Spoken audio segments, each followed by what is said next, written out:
BNP চেয়ারপারসনের উপদেষ্টা ও সাবেক চিফ হুইপ জয়নুল আবেদিন ফারুক বলেছেন, তীব্র এই তাপপ্রবাহে যেখানে স্কুল কলেজ বন্ধ করবেন শিক্ষামন্ত্রী, সেখানে স্কুল কলেজ বন্ধ করতে হয় আদালতকে। যে শিক্ষামন্ত্রী সাধারণ অভিভাবক ও কোমলমতি বাচ্চাদের কথা ভাবে না, সেই শিক্ষামন্ত্রীর আমরা পদত্যাগ চাই। শুধু ঘরের মধ্যে বসে না থেকে সাধারণ জনগণের কথা ভাবেন।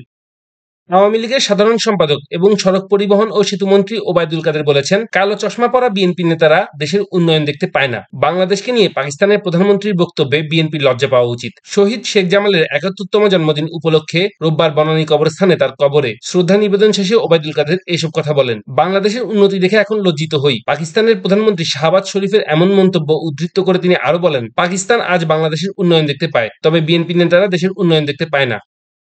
গাজী আশরাফ হোসেন লিটুর নির্বাচক কমিটি টি-20 বিশ্বকাপের জন্য ১৫ সদস্যের চূড়ান্ত দল নির্বাচন করে ফেলেছেন। বিসিবিকে তা জানিয়ে দেওয়া হয়েছে। ইতিমধ্যে আইসিসিকেও পাঠানো হয়েছে সেই দলটি। বিভিন্ন সূত্রে জানা গেছে, দলে থাকছেন অভিজ্ঞ ক্রিকেটার মাহমুদুল্লাহ রিয়াদ ও দীর্ঘ চোট কাটিয়ে জিম্বাবুয়ে সিরিজে দলে ফেরা মোহাম্মদ সাইফুদ্দিন। দেশের অতি বাম অতি ডান সবই এখন এক হয়ে গেছে বলে মন্তব্য করছেন প্রধানমন্ত্রী শেখ হাসিনা। এই দুই মেরু এক হয়ে সরকারকে উৎখাত করার কথা বলছে বলেও জানান প্রধানমন্ত্রী। প্রধানমন্ত্রীর সরকারি বাসভবন গণভবনে মঙ্গলবার সন্ধ্যায় আওয়ামী লীগের কেন্দ্রীয় কার্যনির্বাহী সংসদের সভায় চূড়ান্ত আলোচনায় কথা বলেন শেখ হাসিনা। এই না হলে ইউরোপিয়ান ক্লাসিকো। কদিন ধরে এই ম্যাচটিকে ঘিরে তৈরি হয়েছিল উত্তাপ উত্তেজনা। ইউরোপের সফলতম দুই দলের লড়াই নিয়ে ছড়িয়ে পড়ার রোমাঞ্চ যে ভুল ছিল না, সেটি প্রমাণ হলো এই ম্যাচে। উত্থান পতন এবং ঘুরে দাঁড়ানোর ধ্রুপদী লড়াইয়ে অবশ্য শেষ পর্যন্ত জেতেনি রিয়াল মাদ্রিদ ও বায়ার্ন মিউনিখের কেউই। মিউনিখের মাঠে চ্যাম্পিয়ন্স লিগ সেমিফাইনালের প্রথম লেগে জমজমাট ম্যাচটি ড্র হয়েছে ২-২ গোলে। আওয়ামী লীগের সাধারণ সম্পাদক এবং সড়ক পরিবহন ও সেতুমন্ত্রী ওবায়দুল কাদের বলেছেন, জনকল্যাণের রাজনীতি বাদ দিয়ে বিএনপি দিন দিন সাংগঠনিকভাবে আরো দুর্বল হচ্ছে।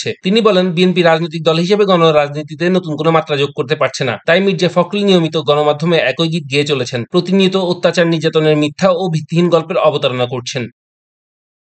বিএনপির জ্যেষ্ঠ যুগ্ম মহাসচিব রুহুল কবির রিজভী বলেছেন, বর্তমানে যে দুর্যোগ চলছে তা শুধু প্রাকৃতিক দুর্যোগ নয়, এটি ক্ষমতাসীনদের অপরিকল্পিত উন্নয়নের সৃষ্ট দুর্যোগ। বুধবার চলমান তাপপ্রবাহে রাজধানীর উত্তর কাফরুলে পথচারীদের মধ্যে ঢাকা মহানগর উত্তর বিএনপির পক্ষ থেকে খাওয়ার পানি স্যালাইন বিতরণ কর্মসূচিতে তিনি এসব কথা বলেন। আওয়ামী লীগের সাধারণ সম্পাদক এবং সড়ক পরিবহন ও সেতুমন্ত্রী ওবায়দুল কাদের বলেছেন, বিএনপি নেতারা নিজেদেরকে অত্যাচারিত নির্যাতিত দেখিয়ে সিম্পেথি কার্ড খেলার চেষ্টা করছেন। জনকল্যাণের রাজনীতি বাদ দিয়ে এ ধরনের অপকৌশল গ্রহণ করায় বিএনপি দিন দিনে সাংগঠনিকভাবে আরো দুর্বল হচ্ছে। সোমবার এক বিবৃতিতে তিনি এসব কথা বলেন।